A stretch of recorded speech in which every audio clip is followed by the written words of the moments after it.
But what's a druid doing in Arcadia?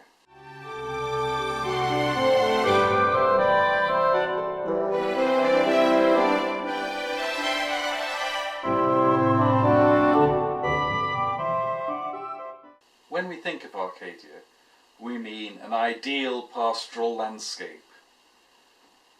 The name Arcadia tends to spring to mind when we think of Shugborough because of the Shepherd's Monument, with its relief of Poussin's painting The Shepherds of Arcadia.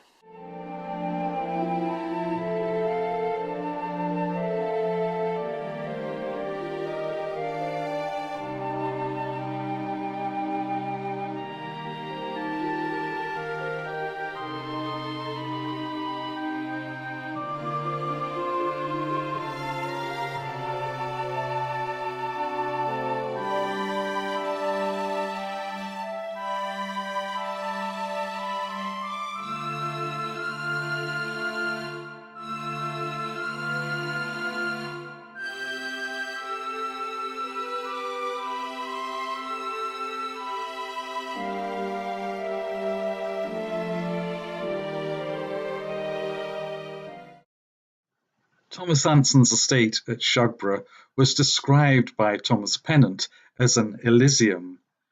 It was a pastoral Arcadia, but it had a wild variety of buildings, including a Chinese pagoda and the Chinese house. The pagoda has long vanished, but the Chinese house is still there by the river, very close to the Shepherd's Monument. It was also a peaceful, idyllic Arcadian world, according to an anonymous poem written in 1767, because there was no shooting or hunting on the estate. As the poem said, "To every creature that the vital air sustains is Anson's kind benevolence extended. Beasts of chase and fowl of game, secure in his protection, roam at large unpersecuted." Lord Lyttelton's Doric Temple, designed by James Athenian Stewart, built in 1758, is often said to be the first building of the Greek Revival, though it probably was built a few years after Stewart's contribution to the Shepherd's Monument at Shugborough. But this kind of Doric temple was designed to be as simple as possible. It wasn't intended to be grand or impressive or an expression of power. It was a simple place in which you could sit and look out at the landscape. There is a real Arcadia, and it was a place where people were supposed to live very simple, primitive lives close to nature. But the poetic Arcadia from classical times has been confused or interwoven with the idea of the Golden Age, a time long ago when people were able to live in harmony with nature, an era ruled by Saturn. The classic telling of this story is in Ovid's Metamorphoses. The Golden Age was first, when man yet knew no rule but uncorrupted reason knew. The law of man was written in his breast. The flowers unsown in fields and meadows reigned, and western winds immortal spring maintained. The Golden Age was succeeded by the Iron Age, and then the goddess Astraea, goddess of justice, abandoned the earth. As Ovid wrote, "Piety was slain, and last of all the virgin deity Astraea vanished from the blood-stained earth." It was Virgil's eclogues which united the tradition of the Golden Age with Arcadia. In his famous fourth eclogue, there's a prophecy that the Virgin, meaning Astraea, would return to Earth and the reign of Saturn would begin again. In the Renaissance, there was a craze for pastoral literature. Usually, these poems and plays were set in Arcadia. The great Elizabethan romance is Sir Philip Sidney's Arcadia. But we mustn't forget that Shakespeare has Arcadian scenes, and rather strangely, A Winter's Tale makes Bohemia into a kind of Arcadia. This place, which in some way is the same thing as the Golden Age, isn't really a geographical location. And yet sometimes it does seem to become united with a real landscape. The great French Arcadian novel is Astray by Honoré d'Urfé.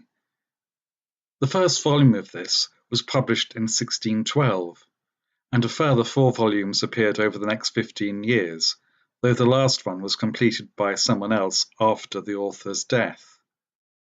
This enormous novel is set in a real landscape, the area of France called Forez, near the source of the Loire and on the banks of the river Lignon.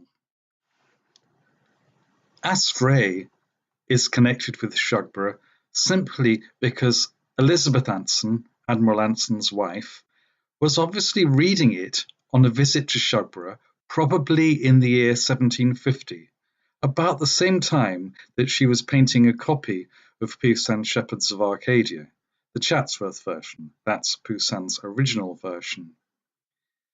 All 5 volumes of the French edition were in the library at Shugborough. Lady Anson wrote a letter to her brother-in-law Thomas at Shugborough, thanking him for her stay. She wrote it in French, and as she says, in the style of Astray. She addresses Thomas as Gentil Berger, and she refers to several themes from the novel. The river Sau at Shugborough, in Lady Anson's letter, becomes the river Lignon. There could easily be an association in Lady Anson's mind, and perhaps Thomas's mind, between Astray and its ideal world of Forez in France, and Arcadia and the imagery of Poussin. So it's worth looking at the story. It's an enormously long book.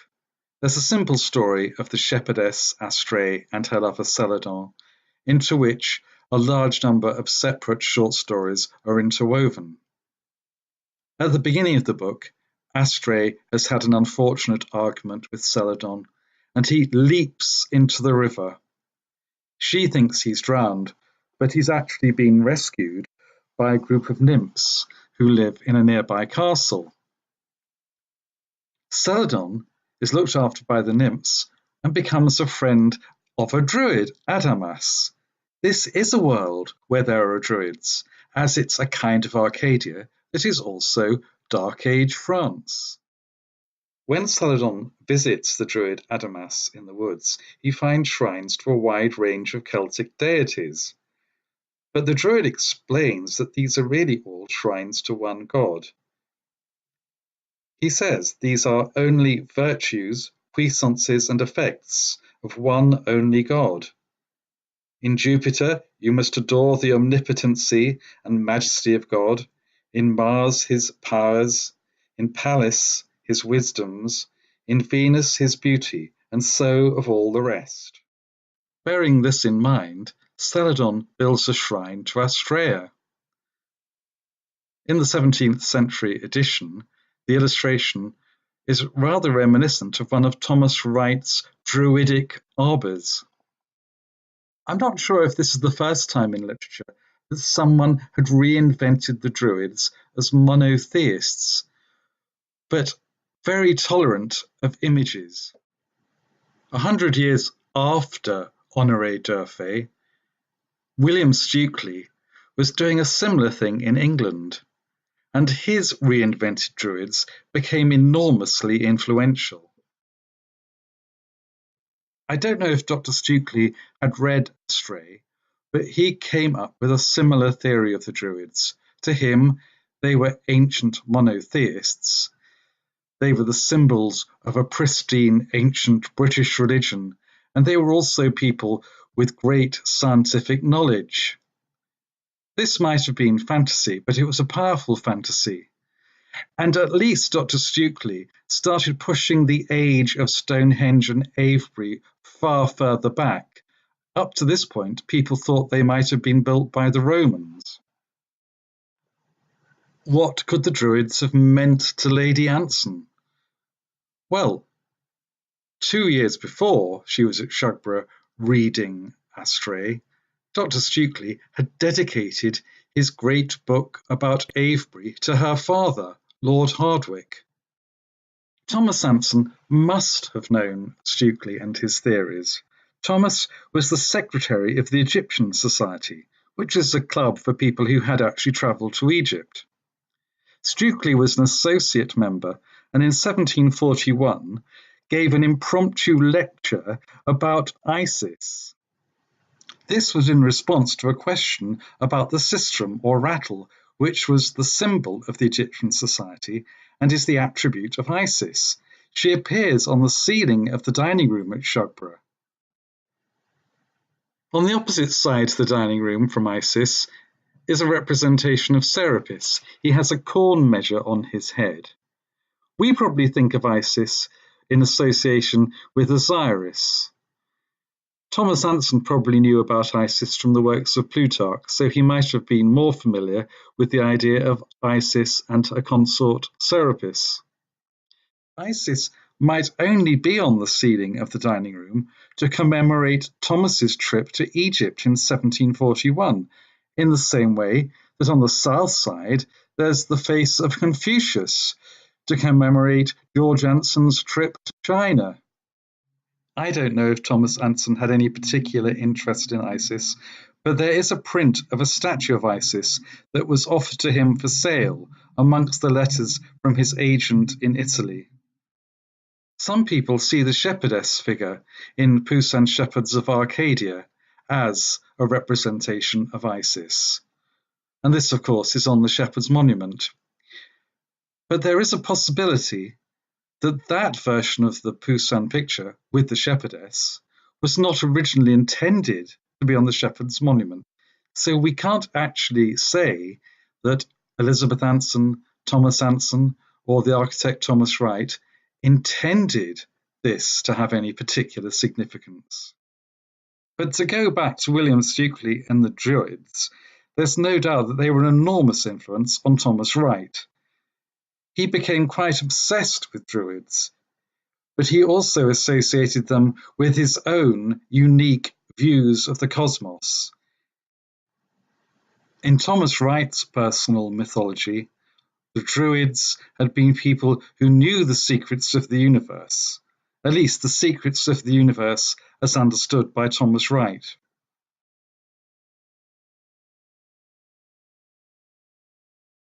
So we can see that the Druid in Arcadia has considerable significance. Thomas Anson probably knew William Stukely's theories about the Druids as the pristine religion of ancient Britain. Lady Anson would have known of the Druids and their religious significance in the world of Astray. To Thomas Wright, the Druids were the holders of this great knowledge of the universe. In this view of the ruins, which were then much more extensive than they are now, the Druid can be seen on the right-hand side. This painting was by Nicholas Dahl from 1775. As far as I can see, the Druid doesn't appear on any pictures before 1775, so it might not have been there when Thomas Anson died in 1773. But Thomas's heir, his nephew George Adams, who changed his name to Anson, carried on developments that might have been in his uncle's mind. There's a certain continuity of ideas. This is The Bard by J.P. Latherberg. It was designed to be the frontispiece of musical and poetical relics of the Welsh bards by Edward Jones, the harper to the Prince of Wales, first published in 1784. This book was important in popularising Welsh music and traditions. It has the first appearance of the tune of All Through the Night. Jones includes all kinds of Welsh lore, including the origins of the bards and druids. The list of subscribers shows that Jones had close connections with the Anson family. 4 of them were subscribers, including Thomas's heir George and his surviving sister, who lived at neighbouring Oakhead. There are many other Staffordshire names, and also Thomas's composer friend Anton Camel. Jones's first known public concert in 1775 was with Camel, when Jones played on a harp made by the brilliant and eccentric inventor Joseph Merlin, maker of fabulous automata and gouty chairs. 2 years earlier, Thomas Pennant had been at Thomas Anson's London house and seen him listening to the music of the harp, as if preparing himself for the heavenly harmonies. Thomas died 30 hours later. The harpist must have been the young Edward Jones. Jones might not have been to Shugborough in Thomas Anson's lifetime, but he was there long enough later to make all the Staffordshire contacts who subscribed to his book, and to paint a watercolour of the lost Palladian Bridge. It hangs in the library passage near a series of paintings by Moses Griffiths, who was Thomas Pennant's assistant. It's easy to imagine the three Welshmen, Pennant, Griffiths and Jones, all at Shugborough, sometime before 1782, when Thomas Anson's sister died, painting and enjoying harp music. Jones was certainly a bard at Shugborough, and by then the Druid certainly was sitting on the ruins.